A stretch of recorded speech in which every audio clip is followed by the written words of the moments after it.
In the heart of our village, where the river hums the oldest songs, a young woman named Lillian went to fetch water. Her spirit was as clear as the stream itself. It was there, by the water's edge, that she met Terence. It wasn't just a meeting of eyes. It was a collision of souls, a recognition so deep and immediate that even nature paused to watch. The river held its breath. Birds, once scattered, now circled in a silent, reverent dance above them. The wind, usually a restless wanderer, quieted to listen. The elders, who see the world through the wisdom of ages, noticed the signs. They saw how the sunlight seemed to favor the two of them, how the air shimmered around them. But where there is light, shadows often gather. Jealousy, a quiet poison, began to stir among Terence's friends. Whispers started, like the rustle of dry leaves, insignificant at first, but slowly gathering into a storm. Delay. That evening, as the moon watched over the village, our ancestral storyteller, her voice a fragile echo of time, whispered to the gathering dusk, "When love is chosen by the ancestors, it will be tested by humans." The storm of whispers broke. False stories, sharp as thorns, were woven into the village tapestry. Lillian, they said, had given her heart to another. The rumors were cruel, designed not just to wound, but to sever. Terence, caught between the love he felt and the poison he was fed, began to doubt. Pressure from his friends mounted, and his pride, now a fragile thing, was shattered. In a moment of anger, words like hurled stones were exchanged, words that could never be taken back. Believing that distance would silence the ache in his heart, Terence left the village.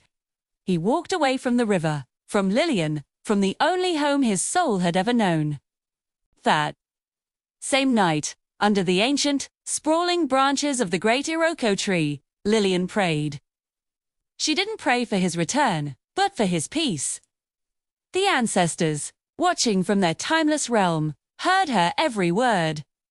They listened, but they did not yet intervene. As if reflecting the turmoil in her heart, the river, always so calm and steady, flowed violently for the first time in memory. Years trickled by, each one a long, slow season of waiting. Terence wandered through distant lands, a restless ghost searching for a peace he could never find. He sought solace in other cities, in other faces, but each new beginning was just a hollow echo of what he had lost.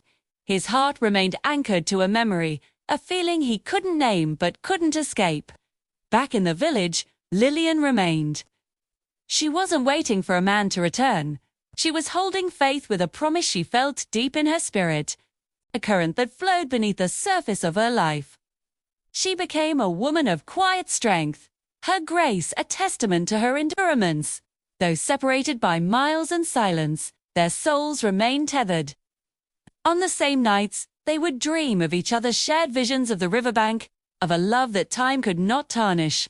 The ancestors were at work, their whispers carried on the wind. Too. Their messages woven into the fabric of dreams, their rhythm beaten out on distant drums.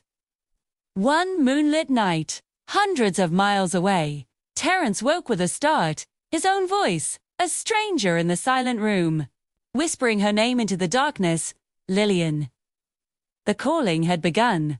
The whispers of the ancestors grew louder, no longer content to be a gentle breeze, but becoming a wind that demanded to be heard. For Terence, the pull was undeniable. He was haunted by visions of the river, its water calling to him. And the clear image of a woman standing by its bank, her voice carried on the wind, calling his name. He packed his few belongings, his feet moving before his mind had fully caught up, drawn back to the place where it all began. Meanwhile, in the village, Lillian received a sign of her own. She had been lighting a white candle by her window each night, a small ritual of hope. On this particular evening, as she lit the wick, the flame didn't stand straight. It bent, slowly and deliberately, leaning toward the river, as if bowing to a great, unseen force. She knew. She knew it was time. That night, under a sky full of stars that seemed to lean in and listen, they both walked. Each was pulled by an invisible string, a spiritual homing beacon. Both made their way to the riverbank, the sacred ground of their first meeting, completely unaware that the other was doing the same. From opposite ends of the familiar path, under the watchful gaze of the moon, two sets of footsteps drew closer and closer, their rhythm a soft drumbeat of destiny. They saw each other across the hallowed ground. The years melted away, and they were simply a man and a woman, standing where their story began. First, there was only silence, a heavy, sacred silence filled with everything that had been left unsaid. Then came the tears. Not of sorrow, but of release. Tears that washed away the years of pain, of misunderstanding, of lonely nights. And then, finally, the truth. The lies, which had seemed so powerful, crumbled into dust in the face of their shared reality.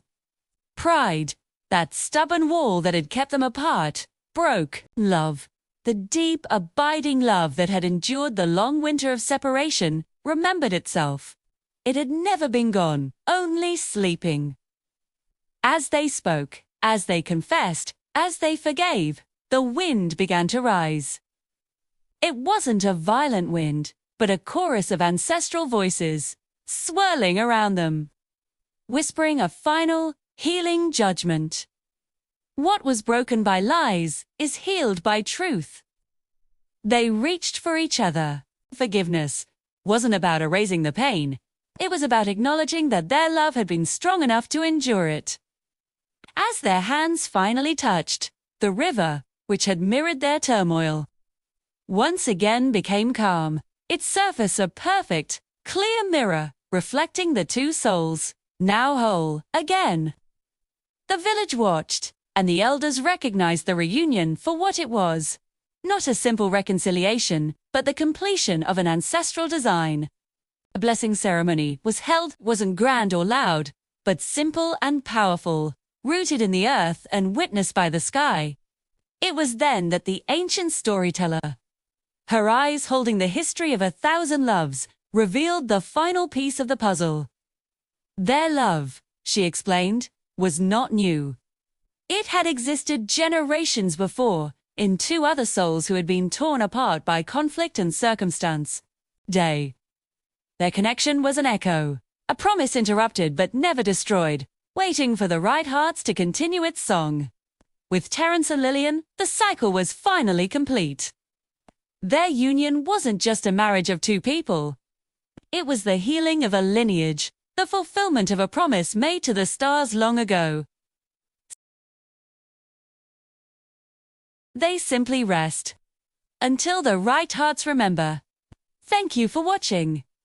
If this story touched your heart, please like, share, and subscribe for more tales from the soul of our village.